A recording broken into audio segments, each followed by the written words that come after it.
There we go. Mic's on. That might work a little bit better. Good evening, and thanks for tuning in to Austin Live. I'm Marco Bitt. Now, glad to be with you here on this Monday night. A chilly Monday night at that as well. It's a little ridiculous, is it not? We go from being like 95 degrees yesterday to all of a sudden it's 50 degrees. A little bit crazy to me, but hey, we're making it work. We're making it work. We're continuing to bring you South by Southwest. That's been the big thing all last week, over the weekend, even into the middle part of this week as well. It's all about the red carpets and celebs we're seeing out there, and that's exactly what we're going to be talking about today. We saw some big premieres over the weekend, which we're going to be covering a few more today as well. We got some more planned tomorrow, and then, of course, with South by Southwest, we're seeing a lot of that bleed into the airport as well. I don't know, you've probably seen those crazy viral videos coming from Austin Bergstrom of people lined up outside, wrapping around the airport itself in those early morning hours. So we'll be talking about that. Also looking a little bit of a dust-up, a verbal dust-up that happened between Greg Kazar and Senator John Cornyn as well, over TSA and over TSA officers not getting paid. So a lot of fun on tap today. But like I said, we're going to start off with some South by Southwest coverage. And it was a pretty good day for premieres today as well. Earlier today, we're starting off a little bit of a documentary. You might be familiar with the name Noah Kahan. He's a huge indie/folk pop artist. I can't say that I'm all that familiar with him, but I do know a few of his songs. But he's coming out with a new documentary that debuted earlier today, and it kind of follows his musical journey. If you don't know him, did some research before this as well. I didn't know he was this big. He has over 29 million monthly listeners on Spotify. Crazy amount of listeners. I didn't know he was that big, to be honest with you, but he kind of blew up a few years ago back in 2022. He had his really popular album, Stick Season, and that's kind of what he's been riding the wave on since, been going on tours after that, all that good, fun, stuff that when you have a good, successful album, all that good, fun stuff you get to do. But now he's doing this documentary, releasing it. It's kind of giving a look at the creative process after that album, okay? So you have this big, successful album that kind of thrust you into the spotlight. Well, what do you do now? And, he kind of gets really intimate in this next film. It's about those creative process, kind of getting back to his roots and getting back to what made him successful. So that new documentary is called Noah Kahan Out of Body, and it kind of follows that creative process. He was at the Paramount earlier today, where his film debuted earlier this afternoon. Our very own Angela Shen was out there. She was our red carpet reporter for a lot of these films earlier today. So she went ahead and caught up with him as he made his way onto the red carpet. Let's go ahead and take a listen real quick. Good to see you. Thank you. Hey, Alex. How's it going? Nice to meet you. How are you? Good. How are you? Good, thank you. All right, so this is your first South by, right? Yeah. How has it been so far? So good. I mean, the food out here is so good. There's all sorts of different cool people watching to do. Like, we were just at the Tacova store and watching all the people, out there. It's crazy. All the Waymos driving around. I don't trust those things at all. The amount of trust that's here in Austin, I think, speaks to the community, but there's some things that we shouldn't trust.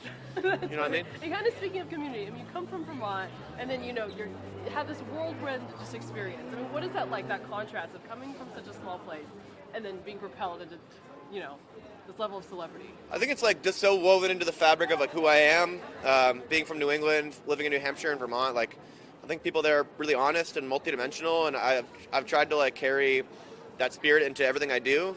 Try to stay grounded as much as I can. Vermont's a very grounding place for me, and I think that's all this crazy red carpets and photos. Yeah, I'm right.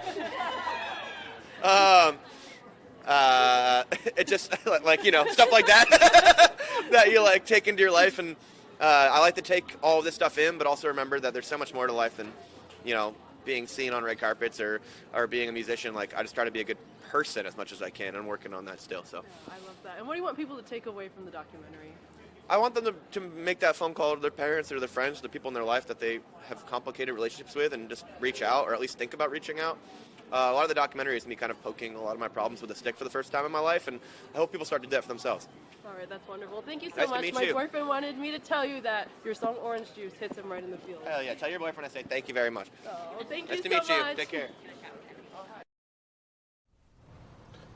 And that honestly may be one of the funnier interviews that I've seen from our coverage at South by Southwest. I mean, Noah Kahan Angela Shen, when she got back to the station here, she's like, oh my gosh, he's just such a laid back and just such a chill guy. And you can tell from his answers there, she's asking, how do you like Austin? And he's like, I love it. The only thing I don't trust is those Waymos, and he's a little bit more explicit with it, but such a funny answer. Then he goes on to just talking about, how much he loves this environment. You can hear some fans, start cheering for him in the background. He starts hyping him up, you know what I mean? And just, it seems like he's a very down-to-earth guy, giving me some down-to-earth answers. When Angela talks to him about kind of, what is this album about? What should people take away? Or not album, but what is this documentary about? What should people be taking away from it? And it's like, hey, those smaller moments, calling your parents, calling your friends, just kind of getting back in touch with them, and just those smaller moments and appreciating them. So after this interview and watching it, I'm already a little bit bigger of a Noah Kahan fan. I've listened to a few of his songs, like I said, but definitely seems like a kind of guy you might want to hang out with, doesn't let the spotlight get to him too much as well. But after this interview, we also talked to the director of the new Out of Body documentary as well. Angela Shen has that as well, so let's go ahead and take another listen. Hi, I'm Angela Foster in Austin. Nice to meet you. Thanks for making the time. Thank you. So I just want to ask you, what got you, involved in making this documentary? Why did you want to be involved, and what did you take away from it? I had heard some rumors that there might be some interest in Noah making a documentary, and I immediately kind of put my hand up and was like, I'd really love to do this because I'm a huge fan of his music, but also his lyrics are so cinematic, like they're so detailed, they really lend themselves to film. And so I reached out, and I guess the big question for me was like, all right, he's on this amazing tour and he's had all of this success, but would he really let me into his life? And it immediately became clear that he was really ready to share everything, and that there was nothing that was off limits. He really wanted to let somebody capture not just this career peak, but also these personal issues that he was coming to terms with. Yeah, what was that whole experience like for you? It was really overwhelming. I think to go from these like gigantic shows to then his very quiet inner life, like off stage, these quiet rooms, or even the quiet town that he grew up in. I think it was like real whiplash, to be honest. You kind of you can't really imagine how much of a contrast there is between his world on stage and his world off stage. Beautifully put. Well, thank you so much. So good to meet you. And that was director of that new film, Nick Sweeney, right there. Go ahead and talking a little bit about the creative process for that and what went into this. And I think that's the interesting thing to note. We have seen a few of these music documentaries, and I talked to some of these directors as well, and they did say that was kind of the thing, that's difficult making these, is okay, you really have to get into the lives and the creative spaces of these artists in order to make these really, intimate documentaries. And the question is, are they going to let you do that? And he says, Noah Kahan, he's the kind of guy that did. He was kind of worried, okay, is this guy too big to wear the fact, he's not going to be himself around me, but he did it. And, Noah Kahan said he kind of went back to his Vermont roots, growing up over there. Things, kind of going back to that quieter side in order to kind of get a little bit more in touch with the side that kind of helped him get this successful, and so that was just one of few musical documentaries that we saw from this weekend. And definitely one of my more favorite ones, like I said, a little bit, of a more intimate view into what goes into making these happen. But that wasn't the only debut that we saw today as well, though. Switching it up now, we're going from music documentary over into horror comedy, and that definitely seems to be like a genre that's kind of taken over South by Southwest in recent years, especially this year. I probably saw more horror comedy genres in some of these films than probably anything else. I don't even think it was remotely close. But Forbidden Fruits was another one that debuted later this afternoon, right after Noah Kahan's documentary. It also happened at the Paramount. This one is following a witch coven that happens in a mall after hours, and it's got some bigger names in it. Lily Reinhart, you might remember her from some shows as well. And then, also had Emma Chamberlain, which has become a huge name from her YouTube days, now having her own coffee brand, all of this fun stuff. But Angela Shen, once she was done over with Noah Kahan, they waited around and they got some of these stars that are going to be in Forbidden Fruits as well. And we got Lily Reinhart, so go ahead and take a listen. She speaks to Angela Shen. Oh, okay, yeah. So is this your first time in Austin? Or No, it's my third, I believe. I was here last year, and then I shot a movie here 5 years ago. So I'm a big fan of Austin. Oh, I yeah. love What do you it. love Yeah. about it? I mean, when I shot a movie here, I had a month to spend time here and genuinely go to like music clubs at night, and I was going out every weekend. It was my early 20s of my life, and it was just like it was just a city like I had never been to a city like Austin before. I don't know, it was pretty magic. I had the best time ever. Yeah, well, glad to have you back. Yeah, thank you. And what do you hope that people who watch this movie will take away from it? I hope you can laugh and have fun. I think there's not enough of that. I think this is a movie, like everyone can find something to love about it, but it's for the girls and the gays. And, if you don't get it, then it wasn't meant for you, because I think the people that get it really get it. And they know like what we were going for, the tone we were going for, and that you're allowed to laugh at these women and have fun watching them. All right, thank you so much. So good. Oh, okay. Yeah. So is this your first time in Austin? Or? And that was Lily Reinhardt speaking there once again. And that's a question we've been asking to a lot of these, celebrities, and they come in being a local station here in Austin. We want to know what they think of the city. What's their favorite thing about it? And you heard Angela asking her that question there. It is pretty amazing. She said, Lily said she visited the city in years past, and in her younger days when she was in her 20s, and she just thought it was such a magical city. And she even says there was no other city like it when she came here. So it's really awesome to hear people speak this highly of Austin and just speak how unique it is.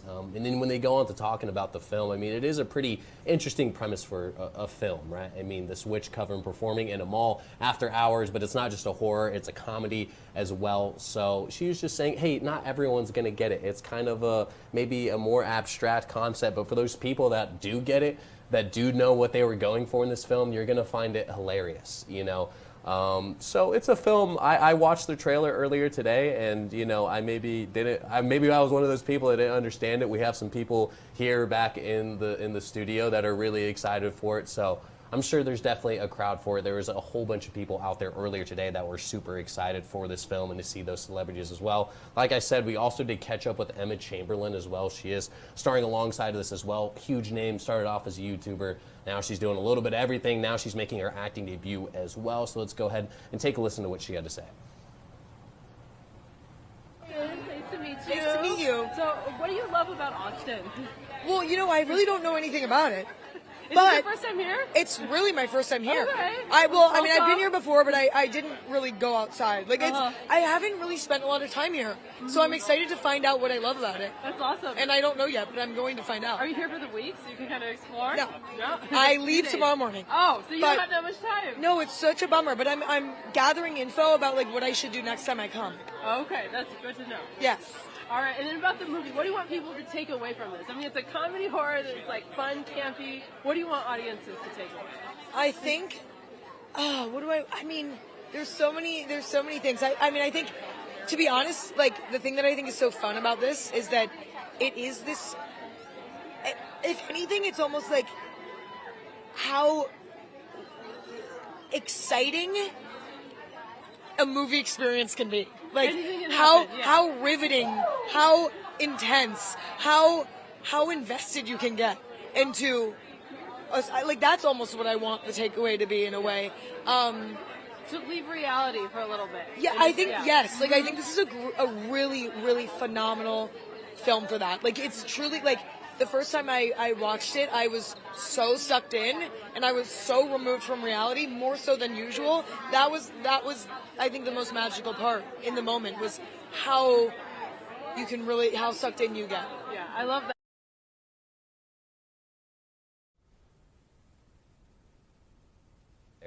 And that was Emma Chamberlain right there, just speaking of you could visibly see just how excited that she is for this film. And she was just saying, when she watched it for the first time, she kind of got drawn away from reality. So both of those stars, speaking very highly about this film, very, very excited for it. I do have to say, love Emma Chamberlain's hair as well. It's so cool. The silver with kind of the shorter haircut. I mean, it's better than my hair, that's for sure. But, you know, some great interviews right there. I know Angela had a great time on the red carpet today as well. We're going to be following along with a lot more of this. We'll have our very own Kelsey on a little bit later on to break down that movie as well as some other ones that we are excited about. But on the other side of this break, we do have more about how South by Southwest is impacting the airport a little bit as the ongoing partial government shutdown looms. We'll have more of that coming up right after this break.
All right, well, welcome back into Austin Live. Switching gears now, we're going to be shifting over to the airport, where you've probably already seen a lot of those videos over the past few days and into last week. Those early morning hours at the Austin Bergstrom Airport, lines wrapping around the building outside as Austin's kind of being hit with a triple whammy right now. You got spring break, South by Southwest, and then the ongoing partial government shutdown really created some conditions where at certain times we are seeing extended wait hours, where the airport's even warning now that if you do have flights coming up, you need to arrive at least 2.5 hours early, just to be on the safe side, just to make sure that you can make that flight. And we did have one of our reporters, Jessica Rivera, was at the airport earlier today. This video that we're going to be showing you right now is from the airport itself, and it just shows how long these lines were this morning. And they're not joking when they say that, hey, if you want to be on time for your flight, you need to be here 2.5 hours early. Let's go ahead and take a look.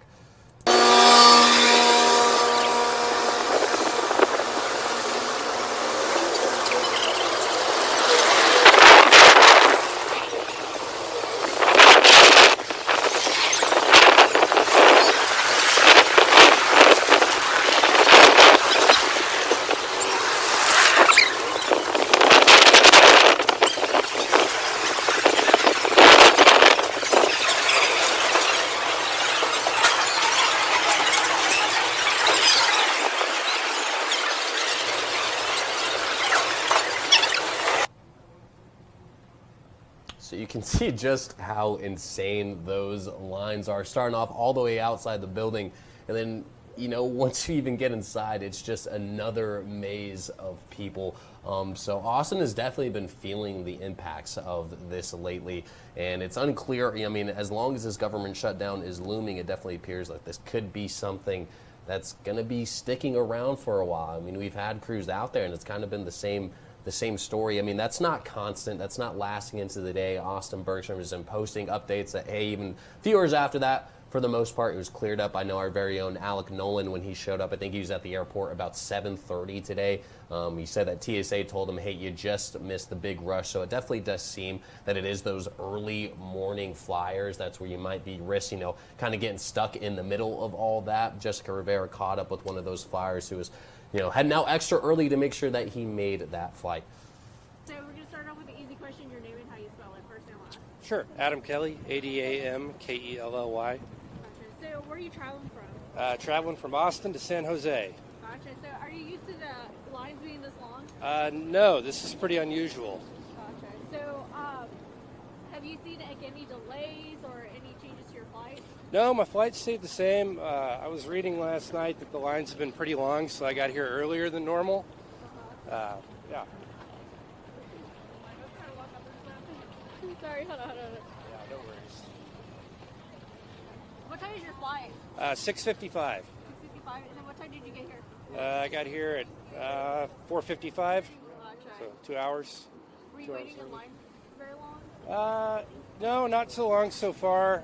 It seems like the part outside's moving pretty quickly. Yeah, thanks. That has been the one thing that we have kind of noticed, even with the lines kind of wrapping outside. It does seem that it moves relatively quickly, even though it looks like it is extremely long. But by, you just looking at the numbers, though, it definitely does seem that this increased activity at the airport leading to a lot of those headaches that we're seeing now. ABIA says that just today alone, they had a record-breaking 38,000 people that were leaving the airport today. Not just all-encompassing, no. They are just leaving Austin today.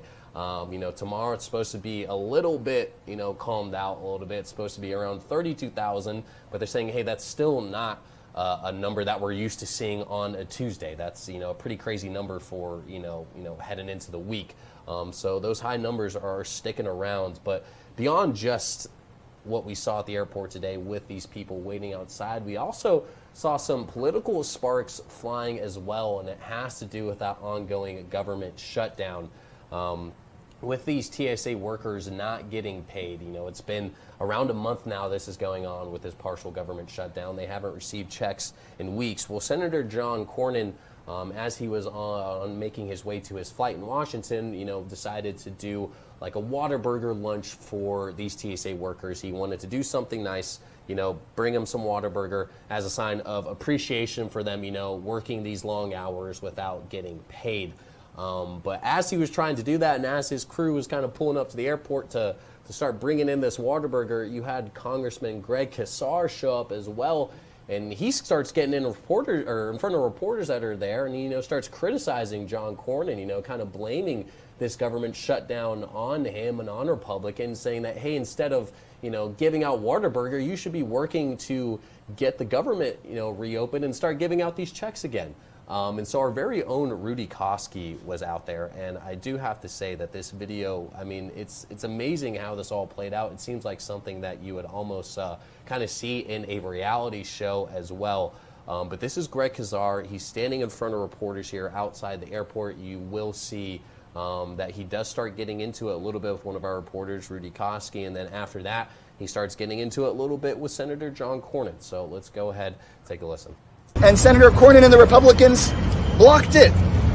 So I'm kind of confused about why Senator Cornyn would be here having a press conference at the airport about funding TSA when it's him who has blocked the funding. Congressman, that's not true. Oh, no, the Democrats have blocked it to begin with the Rudy, DHS ICE funding. That's what this is all Rudy, about. I'm ICE there. funding. I'm there in the building.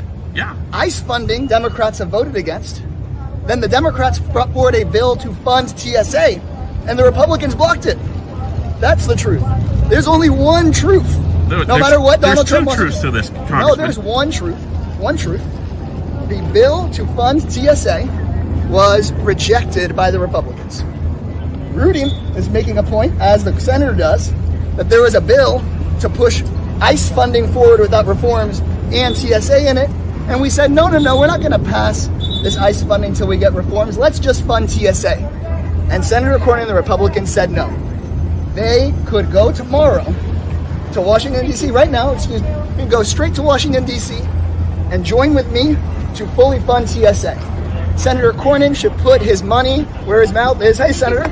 Senator, I was hoping that we could. Why don't you tell your Democrats to vote to pay these poor Let's people? do it. Let's do it. No, Why don't you do it. No, we I've voted for it time and time again. Let's go. Let's talk for a second, Senator. No, there's a bipartisan bill to fund just the TSA. Can we do that together? Not acceptable. Not acceptable to fund just the TSA. How about all the terrorist attacks like we've seen down on 6th Street? You want those to continue? These people are keeping us safe. Tell the Democrats to vote.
Just talked to the head of the TSA here in Austin, and thankfully these brave men and women are doing their job and not calling in sick and not quitting.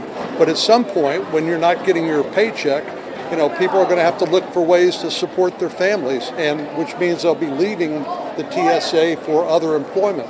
And that's unacceptable. Well, Senator, if people aren't calling out sick, how come there are the lines then? Isn't it a staffing problem? Say again? If people are not calling out sick here, why are there the long lines in the morning then? I thought that was related to staffing. Well, it's called spring break. It's called South by Southwest. There's just a lot of demand for the traveling public, and they're doing the best they can, and I think doing an admirable job here in Austin. But we've seen the long lines at other airports around Texas and around the country, and those are a direct cause of this refusal to pay these good people for what their paycheck, for what they've earned. You're going to hear Senator Cornyn saying there, okay, yeah, there's these long lines, but that's, we don't have TSA officers apparently in Austin that have started calling out yet. We've heard that in other major cities. But, he's saying, hey, they're still doing their jobs here. They're working their long hours, but we don't know how long that's going to last for, that people are going to start looking for other avenues to start making money for their families. And, with these circumstances of spring break and with South by Southwest and this ongoing government shutdown, we can continue to kind of expect these conditions until something changes. So the airports will be something to keep our eyes on as this continues to play out, and especially with the end of South by Southwest. But we're going to go ahead and head to another break. On the other side of that, we're going to be breaking down some more South by Southwest films. One of our producers, Kelsey, will be joining us. She's very excited about one of the films we'll be talking about, a few others as well, so make sure to stick around.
Thanks. All right, welcome back into Austin Live. Once again, joined by Kelsey, everyone's favorite producer, Jack of all trades, entertainment reporter. You've been doing a little bit of everything. Everything. For South by We've been Southwest. busy. We've been very busy. If you were watching any of her stuff earlier this weekend, she was the one behind the camera, photogging for the first time. I have to say, she did an amazing job. A little bit. You're being flattering. She did good. And we were live on Congress as well, talking about Vince Vaughn's new movie that happened out there as well. It's been long, but it's been fun. It has. South by Southwest. You got to go all in. But we're talking about some movies that debuted today, specifically Forbidden Fruits. I know you're pretty excited about. Very excited about. I can't say I know all that much about it. I watched the trailer a little bit earlier. A little confused about it. Maybe I don't get it. They did say there's people that won't get it, but It's very girl power. Everybody's describing it as like a modern day The Craft, which you probably haven't seen either. You've never seen it either. But yeah, it's just a very girl power, witchy, like fun, I guess like teen, early adult movie. I mean, anybody can enjoy it, but I'm very excited for it. Who's in this cast that we need to be like knowing about or like? Lola Tung. Everybody's talking about Lola Tung right now. She was in The Summer I Turned Pretty, which literally I think their newest season just wrapped up, and now they're filming a movie for that for that TV show as well to kind of put everything in a bow.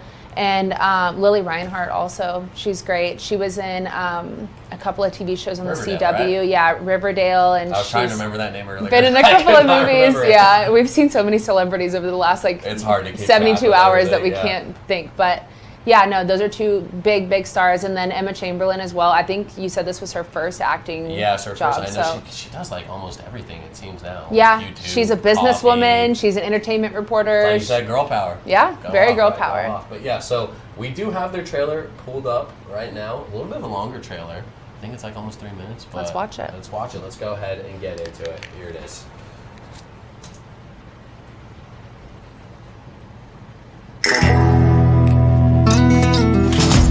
You know, when I was a sales girl, not yet a saleswoman, I had a knack for making something out of nothing. Head down, hoops on, bottoms up, pop the drum. Thank you. Oh my God, it's the Free Eden girls.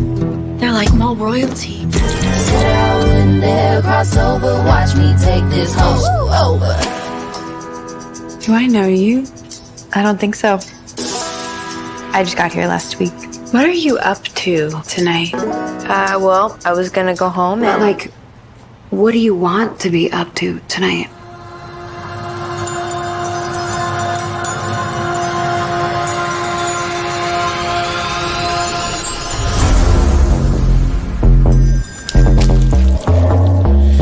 Let's begin the induction.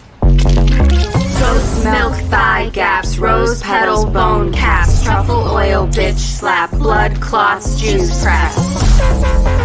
Being a witch is being a sister, and we must protect our sisterhood by any means necessary. Rip out the weeds. Like, please don't tell Apple about this. Throw out the snakes. Apple will not understand. Do you think Pumpkin is Apple's mini-me? Is someone wearing the Mojave Body Mist? Yeah. I'm wearing it. We can't let history repeat itself. Are we still best friends? You know I don't believe in hierarchy in female relationships. Can't you see that she is poison? You've been spying on me. Are you high? I don't know you. It's all falling apart. Where were you guys?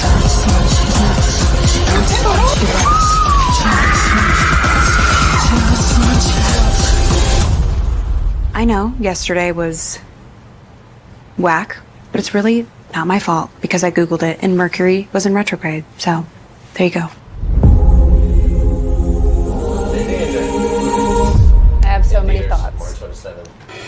It seems like it could be fun. I mean, what do you Immediate thoughts. Seeing all that? I saw that. I think it was the same producer as Jennifer's Body, which is Megan Fox, which was kind of her breakout scream queen role. Everybody loves that movie. Great movie, but it's also kind of like a cult favorite. It was not liked by critics at all. I don't believe it was, but I personally loved it. Also, another like Gen Z horror comedy movie, Bodies, Bodies, Bodies, came out. I do know that one. Yeah. Okay. That's what it reminds me of a little bit, but also mixed in with a little bit of Mean Girls. Okay. So, I was reading some of the comments, and they did compare it to Mean Girls. Yeah. I saw they're like, it's kind of getting off that vibe. Yeah, that was the first time I've seen the full trailer, so I'm really excited for it now. It looks like but it could be fun. I mean, I almost didn't recognize some of these actors like with their makeup. I didn't recognize Victoria Pedretti No, at all. she's the blonde, right? Yeah, That and one? Yeah. she's the only one that I think has real horror experience. She did Haunting of Hill House, and she did a couple of like thriller She was in TV You, shows. right? Yeah, I You. loved her in You. Yeah, she was great. So interesting to see her in kind of like, I mean, it really does parallel to Mean Girls. It looks like she plays kind of a dumb blonde because role. I think, so what are their names? Like Apple, Cherry, or like so it starts off. No, Apple, Cherry. Well, no, there's a pickle. There's a pickle? Yeah, Emma Chamberlain plays a girl named I got Pickle. to see this. There's no way. And Lola Tongue plays Pumpkin. Apple leads a secret cult with coworkers Cherry and Fig. New hire Pumpkin. Yes, and Emma Chamberlain's character in the movie is named Pickle. So I don't know if they're trying to make fun of her. I don't know, or make fun of her character. But it does kind of seem like New Girls-esque. Like there's a new, I mean not New Girls, there's Mean Girls-esque. Like there's a new girl coming into kind of this dynamic, maybe kind of throwing off the mojo of everybody. Trying to take over. I can get behind it. I love fun like that. You know what I It mean? seems really exciting, and I'm excited for the fashion. They looked amazing on the red carpet. On the red carpet, I will say, out of all, like, just watching the interview, I will say they maybe had, like, one of the best energies. From They like, did. people. When they saw each other on the red carpet earlier today, I wish I had the video of it. It was like they were best friends. They freaked out. Yeah. Like, they had not seen each other in, like, years, when Yeah. they probably have seen each other. Lola Tongue was the last to show up, and they all ran off of the red carpet to go and give her hugs and take pictures with her, and they all looked amazing. Is there anyone out of these four that are starring in this that's, like, your favorite? That, like, Lola stands- Tongue. I just what got else has done she watching. done? I think The Summer I Turned Pretty was like her big breakout thing. Oh, that was her? Yes, that was her. She's the main girl, but it was such a good show. My mom loves it. We were watching it. She's watching us right now. So Is she? yeah. Oh, hi, Mom. Hi. But yeah, no, she's my favorite so far. I didn't really watch Riverdale, so I don't have a lot to say about Lily Reinhart, but I do love her. I think she's gorgeous, and I think that she's a good actress. So exciting. And Victoria Pedretti's like standout. What was that, March 27th, right? March 27th, so it's coming will up. Will you be there? I mean, maybe. I work on the 27th. It's a Friday, so maybe I'll catch a late showing. Okay, there we go. But we do have some other films that we are excited about. We're going to get to them on the other side of this break. We took up a good chunk of time looking at Forbidden Fruits. It looks like it's a good movie. If you're into some fun like that, I think it might be worth your while. But like I said, we do have some other films that are debuting tomorrow, and we're going to be talking about that. Do look like they have some potential as well, so make sure to stick around. We'll have that for you in just a second.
right, welcome back, and we're doing some more South by Southwest, of course.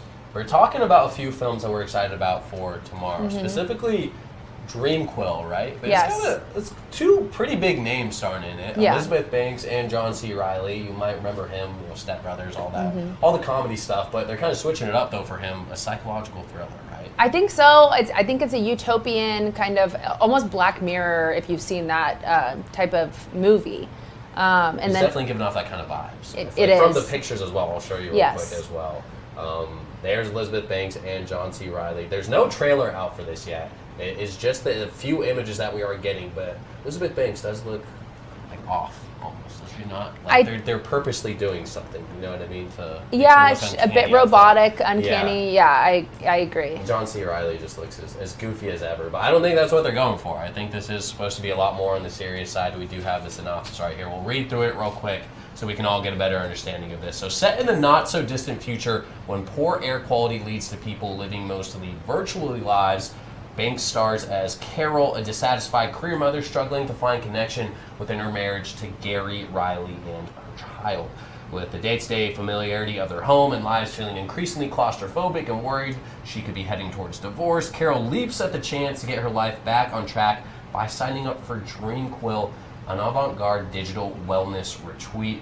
When Carol returns home, however, she discovers her family has been living with Carol too, a robot the corporation sent designed to help in her absence. Things take a mysterious and sinister turn. I love the sound of it already. Yeah, there was a movie that we keep talking about Megan Fox, but she came out with something sort of similar recently where they have to hire a robotic maid, and she comes in and takes over the house and tries to act like the mother and the wife and everything. So this sounds a lot like that premise, but we keep seeing a lot of movies like this, and it's starting to freak me out. Like I was talking about it earlier, it feels like South by Southwest is becoming known for these kind of movies. It's horror and psychological thriller. It's the year. It's 80% of what we've seen. It's the year of gore this year. We were talking about it earlier. Is true. There's just so much. Usually we see a little bit of romance, we see a little bit of drama and sweet films, but this year. Have we seen romance at all? I know there's a few probably, but not. Jenna went to, I think The Sun Never Sets. That was the one with that Jake cast, Johnson and Dakota Fanning. Yeah. I think that was a romance drama, but I mean, other than that, pretty much every single premiere that we've been to over the last couple of weeks has all been horror or horror comedy or comedy psychological thriller or something to the effect. Comedy, yeah, so it's nothing lighthearted. Everything, yeah. And that was even true of some of the films that we covered over the weekend as well. We had Chili Finger as well, which is I'm excited for. It sounds like a lot of good fun. It's such a great cast: John Goodman, Bryan Cranston.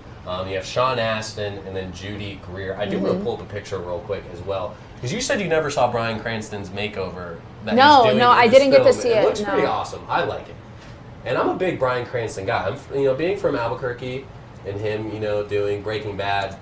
You guys can hand on her all she wants. She's never seen Breaking Bad before. Apparently. I tried to watch it. I did try to watch it. I wasn't a fan, but maybe I just needed to stick with it a little bit longer. But the cast is absolutely awesome, in my opinion. I was really bummed out that Sean Astin and Bryan Cranston couldn't be here. I'm not seeming to find any pictures of his makeover. But when we did cover it, though, got to talk to John Goodman. Amazing. I mean, you can't name one movie it seems like he hasn't been in. Or TV show. He's been in everything. He was in Roseanne and the Connors, which was amazing in the 90s, and then now it's you've got The Righteous Gemstones. He's coming off of that. I think they had their last season last year, and that show is hilarious. But I was telling you, he has crazy range. He goes from comedy to drama. He can do whatever. Yeah. It seems like. And he's done horror too. He did 10 Cloverfield Lane, and he's done drama. He's literally a jack of all trades. Such a great guy. And then it was also just cool, kind of the story behind Chili Finger as well. I mean, we got to talk to the parents of the director before the red carpet even started. They were so sweet. They were so nice. They were just standing there. It was their first ever red carpet that they'd been to. So we just started chatting up with them and hey, our son's the director, and this is his first debut film.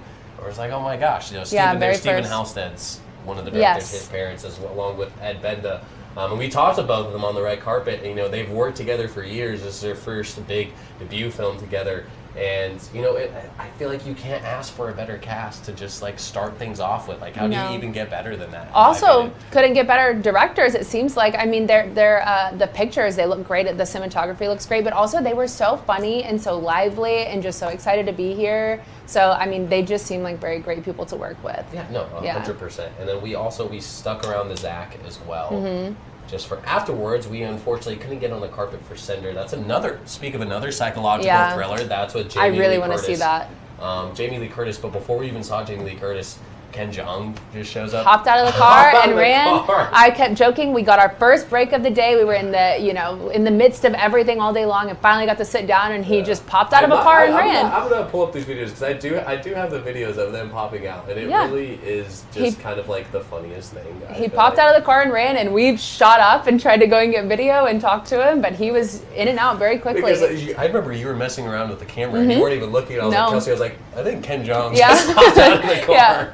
And he turned around and made a beeline for the Oscars last night too, so he must have taken a red eye out of Austin. That's a really quick turnaround right there. Goodness gracious. Who else did we see over there as well? Can you remember? Britt Lower. Britt Lower. That's who we saw. Yes, and then Rhea, what is her last name? Seahorn, I think, right? She was in Pluribus, or she is in Pluribus, which is like... Rhea Seahorn, yeah, and then Pluribus, and then, of course, Breaking Bad. Or no, Better Call Saul. Better Call Saul. I was mixing the two up all week. Like I said, I haven't watched that. So, here's Jamie Lee Curtis right here. She was getting absolutely swarmed by bombarded people with Halloween posters specifically. It's probably her most iconic role that she has, of course, it's Halloween. Then you got Rhea Seahorn right there. She was probably took the most time out of everybody. You can see, I think that might be like the venue manager right there. He was almost getting frustrated. He's like, we gotta go. He was like, the let's film's make gotta a move. start. Like, we gotta get inside. Can't sign everything, but I think she almost did sign everything, even though he was kind of pressuring her to move. And there's Ken Jeong, too. We still haven't figured out what his connection is to the film. We cannot find anything about it. I'm blanking on his name right now, but he plays a lot of uncanny characters. Yeah, unsettling. Unsettling. He's good at that. But now we're kind of looping back around again. But that was a lot of fun, even though we didn't get inside for that. No, at least getting to be in their presence. I mean, they're legends. Jamie Lee Curtis was here a few years ago for Everything Everywhere All at Once, and I was very bummed out that I didn't get to go to that carpet and be just around her. Because I've heard just the greatest things about her. She was like, one of the best interviewers, is so nice to fans, and I think, it kind of showed. You know what I mean? So we're forgetting a big one. We went to Lisa Kudrow, The Comeback. Oh my gosh. We did go to that red carpet.